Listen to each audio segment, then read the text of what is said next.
Meski orang ini ahli ibadah, ahli zikir, bahkan ahli puasa, dan juga ahli tahajud, akan tetapi kalau melakukan perbuatan ini, ibadahnya tidak akan diterima oleh Allah Subhanahu wa Ta'ala. Bahkan dia selalu di dalam murkanya Allah Subhanahu wa Ta'ala dan murkanya Rasulullah Sallallahu Alaihi Wasallam.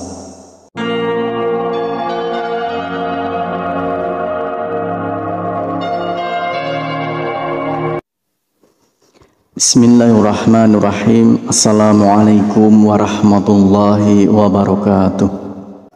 Syukur alhamdulillah kita bisa berjumpa lagi di channel ini. Salawat dan salam semoga selalu tercurahkan kepada junjungan kita Nabi besar Muhammad sallallahu alaihi wasallam. Allahumma shalli ala sayyidina Muhammad wa ala ali sayyidina Muhammad. Saudaraku seiman yang dirahmati Allah, banyak maksiat yang dilakukan oleh manusia, namun tidak disadari perbuatan itu dapat meruntuhkan semua ibadah dan dapat tertolak semua ibadahnya kepada Allah Subhanahu wa Ta'ala.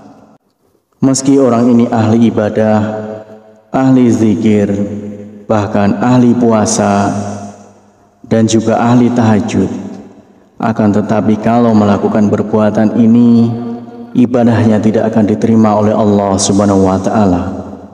Bahkan dia selalu di dalam murkanya Allah Subhanahu wa Ta'ala dan murkanya Rasulullah Sallallahu Alaihi Wasallam. Dulu ada seorang lelaki bernama Alqamah, seorang yang rajin dalam masalah ibadah, sholat, puasa, dan sedekah. Namun suatu waktu jatuh sakit yang teramat parah, tepatnya dalam keadaan sakaratul maut. Namun entah kenapa Alqamah yang taat itu kesulitan untuk melafalkan kalimat la ilaha illallah. Sang istri meminta tolong kepada seseorang untuk menemui Rasulullah untuk menyampaikan pesan tentang keadaan suaminya pada Rasulullah Sallallahu Alaihi Wasallam. Nabi pun mengutus Bilal Ali Salman dan Ammar radhiyallahu an untuk datang ke rumah. Di sana mereka menyaksikan betapa Alqamah dalam keadaan yang memprihatinkan.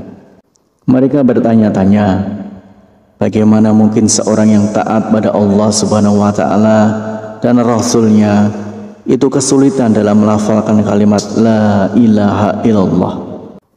Lidah Alqamah seperti terkunci ketika akan melafalkan kalimat itu. Merasa khawatir, mereka kini mengutus Bilal untuk menyampaikan apa yang mereka saksikan kepada Rasulullah Sallallahu Alaihi Wasallam. Rasulullah pun bertanya, apakah Alqamah masih memiliki ayah dan ibu? Ayahnya sudah meninggal, tapi dia masih memiliki seorang ibu yang sudah tua. Rasulullah Sallallahu Alaihi Wasallam meminta Bilal, coba temuilah ibu Alqamah, aku titip salam untuknya. Jika dia masih mampu berjalan, dia bisa menghadapku. Jika tidak bisa, maka aku yang akan ke sana. Sebagaimana yang dikatakan Rasulullah Sallallahu Alaihi Wasallam. Bilal menyampaikan itu pada ibu Alqamah tanpa menambah dan mengurangi satu kata pun. Ibu Alqamah berkata, lebih baik aku yang menemui Rasulullah. Meski sedikit bertahti-tahti dengan tongkat sebagai penyangga, ibu Alqamah menemui Rasulullah. Dia mengeluhkan salam dan langsung disambut Rasulullah Sallallahu Alaihi Wasallam. Rasulullah bertanya, jadi bisakah ibu menceritakan bagaimana keadaan Alqamah yang sebenarnya? Kenapa dia nampak kesulitan melafalkan kalimat la ilaha illallah? Padahal setahu saya dia seorang hamba yang rajin dan taat. Ibu Alqamah menjawab, karena Alqamah sudah menyakitiku. Dia lebih mengutamakan istri daripada ibunya. Dia benar-benar menentangku demi menuruti keinginan istrinya.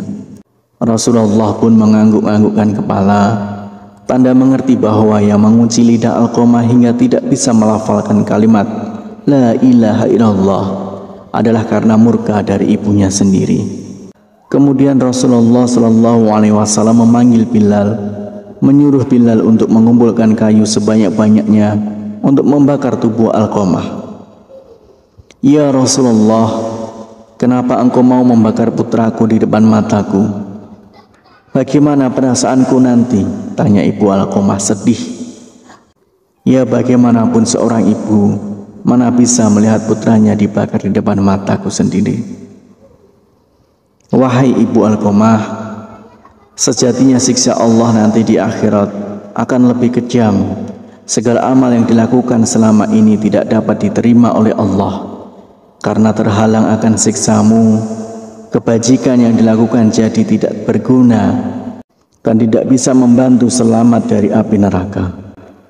Rasulullah SAW menjelaskan, jika engkau ingin putramu selamat dari api neraka, kau harus merelakan apa yang telah aku lakukan. Baiklah ya Rasulullah, aku akan memaafkannya. Aku sungguh tak sanggup mengetahui jika anakku akan masuk neraka karena diriku. Rasulullah memerintahkan Bilal untuk mengecek keadaan Alqamah, memastikan apakah Alqamah sudah bisa melambatkan kalimat La ilaha illallah atau belum. Karena jika sang ibu mengatakan semua itu hanya karena malu bukan dari hati, maka apapun bisa terjadi. Namun ternyata ibu Alqamah sungguh tulus telah memaafkan putranya, karena ketika Bilal sampai di pintu rumah Alqamah, dia mendengar Alqamah mengucapkan kalimat La ilaha illallah. Bilal lalu masuk dan memberitahu apa yang sebenarnya terjadi pada Alqamah. Itu tentang lidah Alqamah yang terkunci tidak bisa mengucapkan kalimat syahadat karena mendapat murka dari ibunya, bahwa segala amal yang dilakukan Alqamah tak dapat menolong karena murkanya seorang ibu. Hari itu setelah ibunya memaafkan Alqamah, dia pun kembali ke rahmatullah, lalu dimandikan, dikafani dan disalatkan oleh Rasulullah SAW. Setelah dikuburkan, Nabi Muhammad SAW berkata, wahai sekalian kaum muhajirin dan ansor, barang siapa yang melebihkan istrinya daripada ibunya, dia akan mendapatkan laknat dari Allah Subhanahu wa Ta'ala. Para malaikat dan sekalian manusia, Allah tidak akan menerima amalnya sedikit pun kecuali kalau dia mau bertaubat dan berbuat baik pada ibunya serta meminta ridhonya, karena ridhonya Allah tergantung pada ridhonya dan kemarahan Allah tergantung pada kemarahannya. Demikianlah satu dosa yang membuat semua ibadah kita ditolak. Harapan dan doa saya untuk saudaraku semua, semoga saudaraku semua diberikan kesehatan oleh Allah, dimudahkan segala urusan, dilapangkan rezekinya, dan diampuni segala dosanya.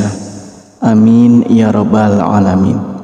Wassalamualaikum warahmatullahi wabarakatuh.